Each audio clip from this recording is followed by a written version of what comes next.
Hey guys, in today's video I'm going to be discussing why the ThieAudio Hype10 is the best IEM in the world as of now.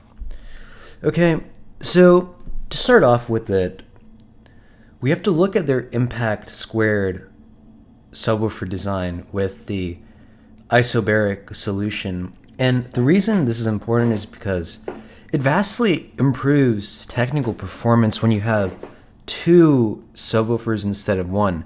If you think about my speaker system in my room at home, I have two subwoofers for that reason, and ThieAudio realized this and have decided to put two subwoofer drivers in the isobaric design here. It'll increase tactility, and also, other things like dynamic range are improved significantly here.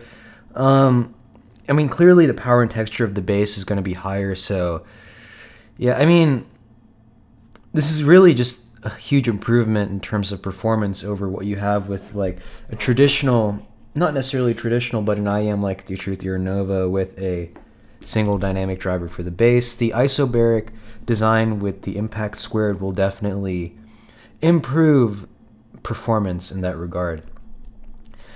The next thing to talk about is the balanced armatures, of course.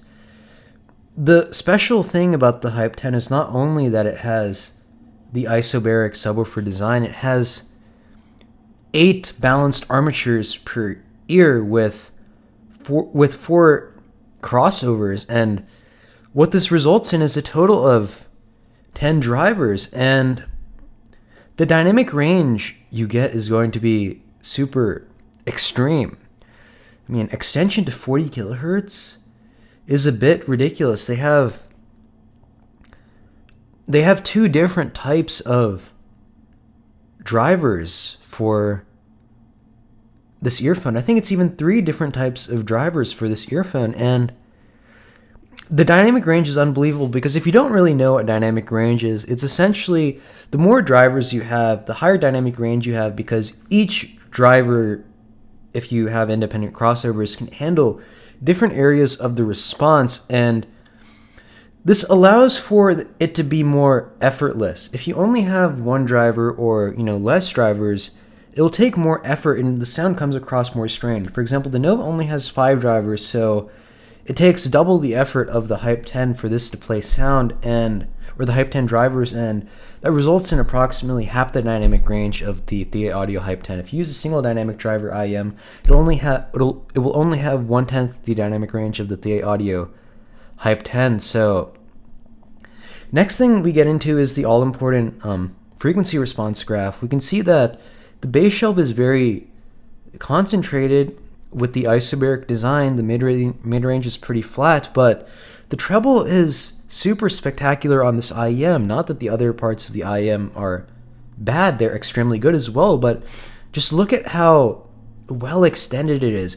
And you might be thinking, oh, it's not that smooth, but this is by design. It's not dampened in the treble. It's going to have a really high dynamic range sound to it, and it's not like some gimmick where it just has a bunch of peaks to trick you into thinking it has dynamic range. It actually is just super dynamic, and just thinking about how good this IEM sounds is nearly bringing me to tears. But the ThieAudio Hype10 is so good. 10 drivers per ear, unbelievable bass tactility with the isobaric design, so much dynamic range and resolution with the 8 balanced armatures as well for 10 drivers total. This is just an incredible earphone. Yeah, I highly recommend the ThieAudio Hype10.